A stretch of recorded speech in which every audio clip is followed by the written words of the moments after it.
G'day guys, welcome back to Oztrek Gel Soft Edition. And so what we're going to do is go through the HK 416D and look at tracer mags for it. So got the original here, is the bulk standard mag that comes with it. And if you are going to get a couple of other mags for it, might as well have a look at the tracers. There is one thing that you're going to need though, a couple of more batteries. Because it's going to chew the battery life out of it very fast, that's for sure. Unlike the PEC 15, which has a CR25 battery in it. So, what have we got here? You're going to need a couple more of these things. So, keep them on hand. If it's got a tomato connection, make sure it's lined up and that you've got it so it fits your blaster. A good example of that would be the Kublai.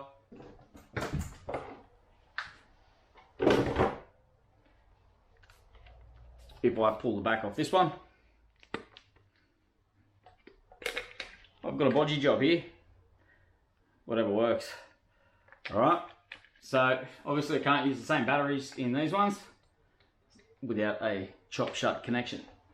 But this is a Stellar Blaster. Problem that you need, well, problem with this is that you're going to need something like a lighter system to get your traces happening on it.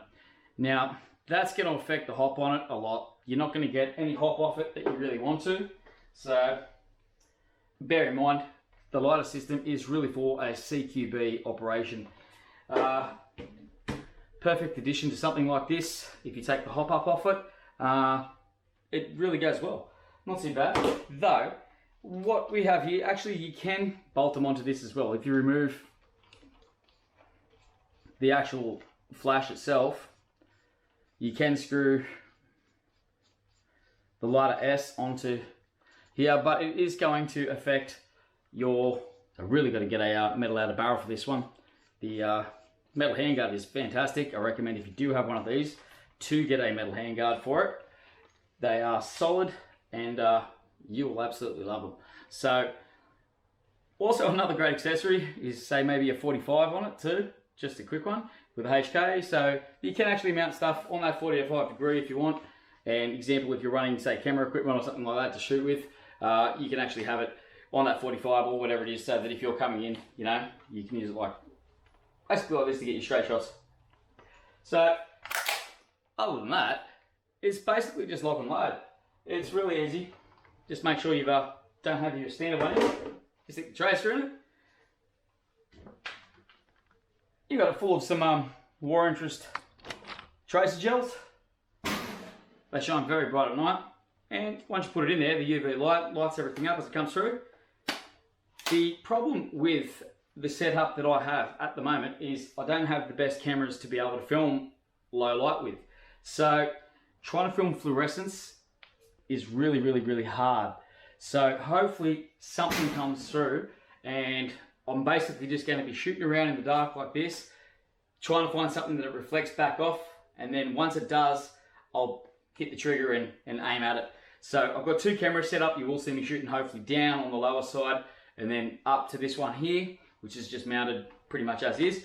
And I'm not sure how it's going to look coming through. It's very impressive if you actually got one of these things in your blaster at the time.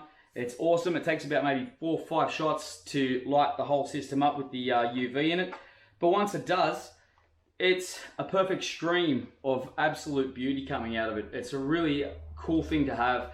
It's definitely worth throwing some tracers in with your, you know, like your night games, maybe like 1 every 5, just like mix it up in that batch a bit so that you get some, you know, shots coming through that aren't necessarily, like, where the hell did that come from, you know? You want that stuff in there, but you also do want to be able to see where you're actually going for. So load them up. They are expensive though, so they're not that much more expensive. It's just that they come in a smaller size. So what's in this? I think about 3,000, maybe 5,000 tops. It's not much in that. I like to mix them up with the AK Tenacities and smash them out.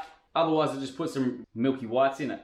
They go really well. These ones have pretty high crush, and the FPS is quite good on them as well. So it's always a good thing to play with. Always muck around with your gels, see which suits your blaster the best, see which is going to fire through the bore of your barrel. If you've got a Bruise Master, you definitely want to be running something of equivalent in it, maybe some 8Ks. Look at the bore size too, so that you're not running a gel too thick through your barrel, and you're not running a gel that's too small through your barrel either. You've got the adequate FPS coming out of it. You can always double check that one with your chronograph, but let's get into it. I reckon we should just get this thing loaded up with some gels and get out there and have a quick shot, and hopefully we get some results from it. And I also really do recommend, this is a perfect addition for something like this. Also, shout out to Adam Hoy. Cheers for the subscription, man. And if you've got any questions about anything here, feel free to ask. Let's go. Let's get some of the luminous gels in here.